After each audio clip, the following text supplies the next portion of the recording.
Hello and welcome to Waiters RV. My name is Ian and I'll be doing the video demo on the Jay Flight Jayco 2019 model 38BHDS. Now we're going to start up front with the tanks and the jack. You have a power jack here. This button here moves you up and down. This is your light. And this cap here is to cover the override there. Open this cap up. You can use a crank handle to manually crank this jack up and down if you had a loss of power or some other issue. It also has another docking light there, which has a switch on the light itself. You have your 24 series Marine RV battery right there. That gets charged either when you're plugged in or from your vehicle's 7-way. Now, it is a maintenance battery, meaning you have to check the water level at least once a year. You take the lid off and pop the two caps and just make sure the water level is up. If it's low, you just use distilled water to fill it back up. Now, you got an automatic changeover regulator. And it's a little tight. I'm going to try and show the sight glass there. When it's clear, you have propane. When it goes orange, the tank is empty. And it's reading whatever tank this is pointing at. So if it's pointing this way, you're reading this tank. If you flip it that way, you're reading that tank.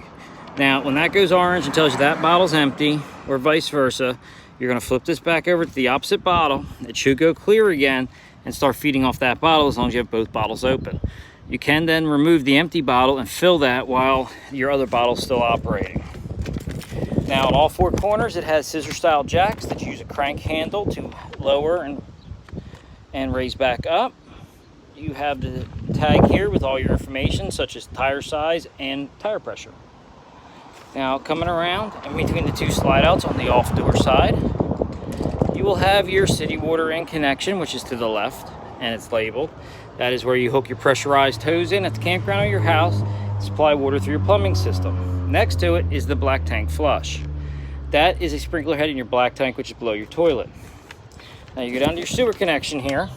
You would hook your sewer line up there, and you have two valves. The upper valve is your black tank, which is your toilet. The lower valve is your gray tank, which is showers and sinks. Now you can leave the gray valve open if you're connected to the campground, but the black tank needs to be shut so when you add the chemical it doesn't run out, and also so you don't have the liquid run out with solid staying, which will make a mess. If you have any issues with the tank having a bad reading or clog, or you want to flush your line out, you simply open that black valve, dump the tank out. Once it's empty, you would unhook your hose, you'd hook it into this one here, which is your black tank flush. Now that will rinse your black tank and your line out. You want to make sure that the black valve's open if you have water going in there. And you want to make sure that water's off before you shut that valve, or you can add water faster to convent air, and you can have a problem in the plumbing system. Below that is your outside shower. Behind there you have your hot and cold knob with a shower head, so you have the ability to clean off or clean something off outside.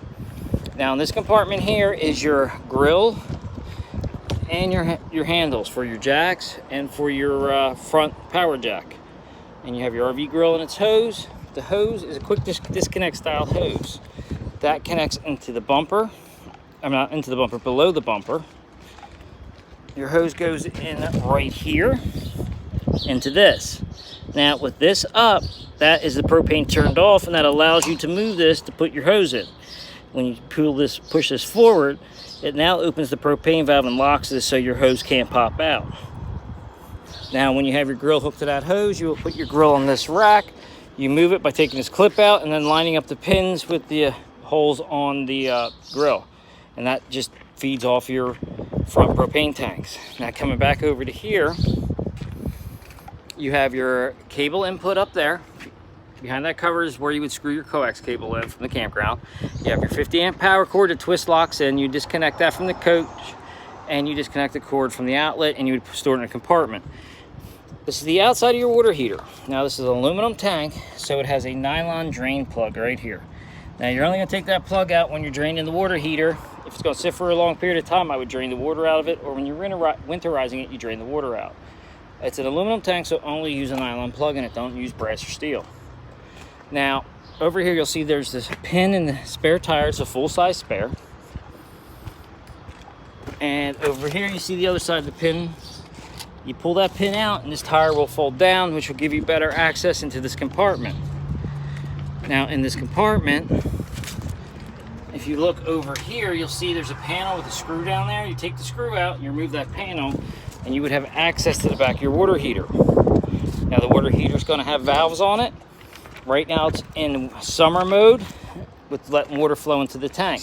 If you're winterizing it, you're going to flip the valves in the other direction, so when you pump your antifreeze through, it bypasses the water heater and does not fill it up.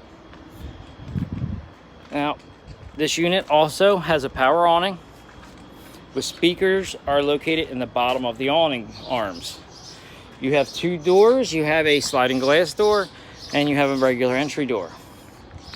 You have 110 outlets out here and an output for the TV for cable or antenna, and a mount there that will allow you to clip that style TV mount onto the side of your RV so you can watch TV out here if you wished.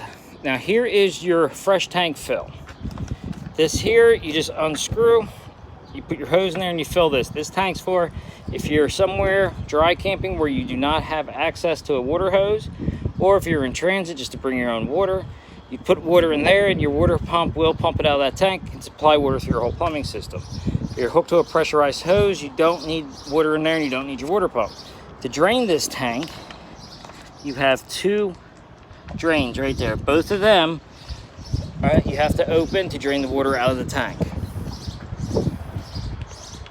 Now, heading on in, first, that vent there is for the hood vent, hood fan above your stove. There's two little clips. You have to push these up to open it and push it in to lock it. Now we'll go in here through this entry door, which I believe enters the bedroom, and then we'll walk our way up so I can show you the controls for the power awning. This is the rear master bedroom. The bed does lift up with storage underneath. You have the slide out button here to run this slide out in or out.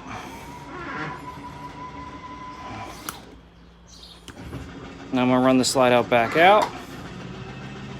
And when you hear the clicking, that's the clutch. You let go of the button. The slide's all the way in or out when you hear that. You have that same style mount in here. So you can put the mount on the television and quick clip it to there or outside. And there's your connections above to connect the TV in the bedroom.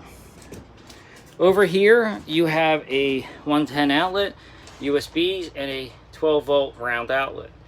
You have the sticker for the camera. This is pre-prepped for a camera.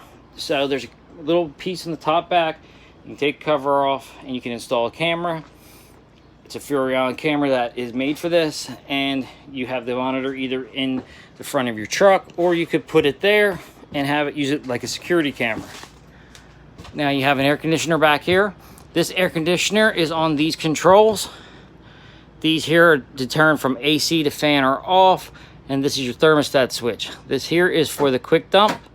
Basically, if it was hot in here and you want to make it cold fast, you'd leave that open. It dumps the air down quickly. However, it does not push it through the vents. So when you're done, you want to shut that, and you can control it with these vents on all four corners on where you want the air to go. Now all these lights, even if they're on a switch, they still have a center button to turn them on and off.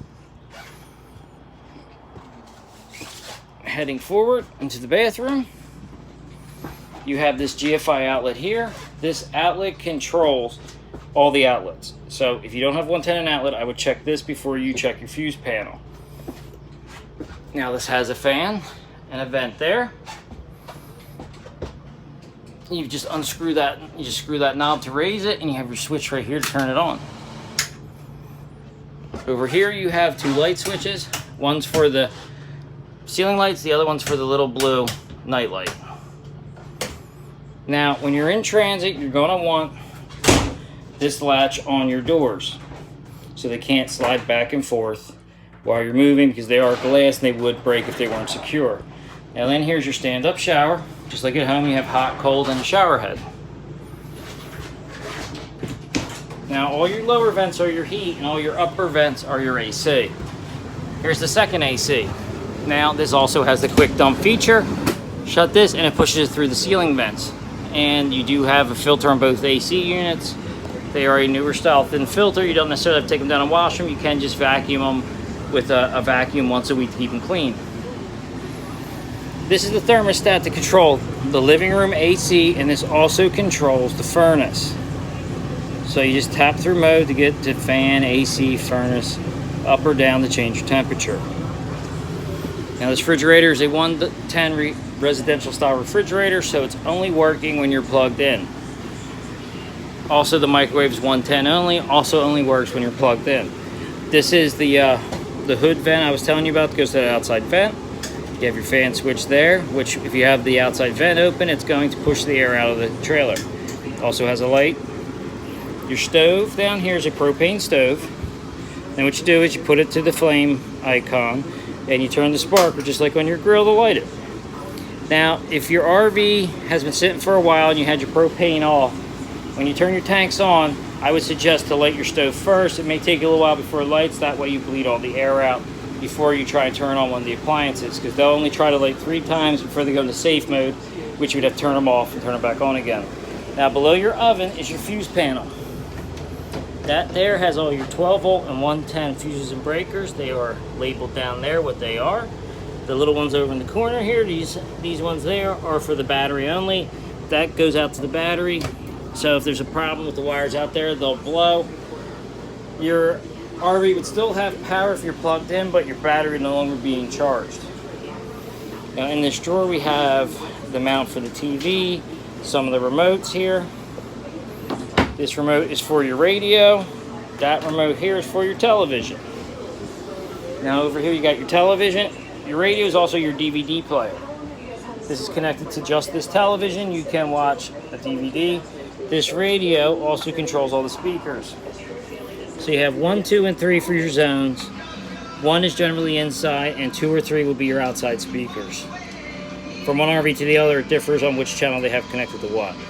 It's also Bluetooth, and it also has inputs for a memory card, a USB, or another HDMI or auxiliary in. Now right now our television is running on the antenna. We have the booster on. Right here you'll see it with the green light on and this button in. We're boosting the antenna signal, which is giving us our TV signal. Now if you have the campground cable hooked into the side, you're going to turn this off. Now it'll connect the cable line on the outside to the televisions. That one button there controls all TVs. They're either all on antenna or they're all on cable. Okay, over here we have your fire extinguisher. We have your carbon monoxide and LP detector right there. That's hardwired in, running off the battery in the converter.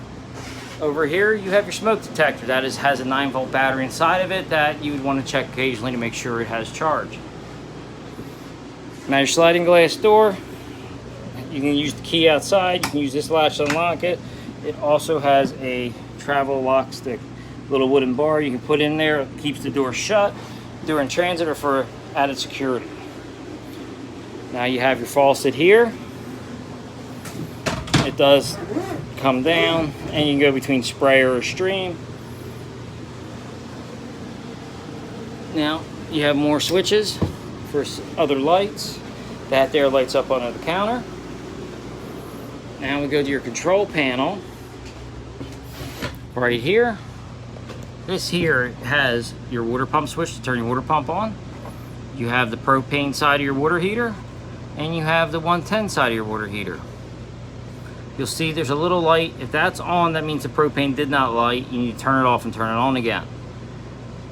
Now you get propane or 110. You can use either or. Propane heats up faster. It depends on your campsite and how you're being charged, whether you want to use propane or 110. Then by pressing these buttons, you can get a reading on your tanks and on your battery. You'll have the red light's right there for the fault of the propane side of the water heater, and then there's also a little light that tells you if your pump's on. Down here we have the slide control for this room is here, and this button's for your awning. By holding out, it will extend your awning out. Now with the power awning, it is on gas struts that help push it out, which however will let it move if there's excessive wind. So if you have excessive wind and you notice your awning moving up and down, you need to bring it in so it does not get damaged. You also have the lights for the outside and inside here in this panel. Okay, we'll head on back into the bunk room. This model has a bunk room with 4 bunks in it. Each bunk has its own light with a little push button to turn them on. And 110 outlets. and a connection for another television that you could lay up here, and you would just connect it in there. Now over here on the ceiling, this is your antenna. It is a fixed height. It does not wind up or down. It just simply, you can spin it to make it face the other directions to help tune it in. This also has a skylight with a little blind here. You just slide it back to open it up, like so. And all your shades are similar. You just kind of pull them up or down. Some of your windows have cranks. Some of them are pull locks. You spin that to open up your window. There you go. Now, if these windows sometimes will get stuck. The seal will kind of stick to the frame. If you crank this and it gets really tough, but it doesn't open, just leave the pressure on it, walk away, come back. The pressure will allow that seal to slowly release and open. If you keep trying to crank it open, you can damage the operation of the mechanism. Now, some of your lights will have a little push button on the base of it. This also has a table that you can fold down and put on the rails beneath the cushions to make this into a bed. And your couch also turns into a bed. Now that is the overview of the demo on this model. If you have any further questions, you can check your owner's manuals, or you can call here and ask one of our techs. We will have no problem getting on the phone. We'll be glad to help you through any problems you have. So thank you and have a wonderful day.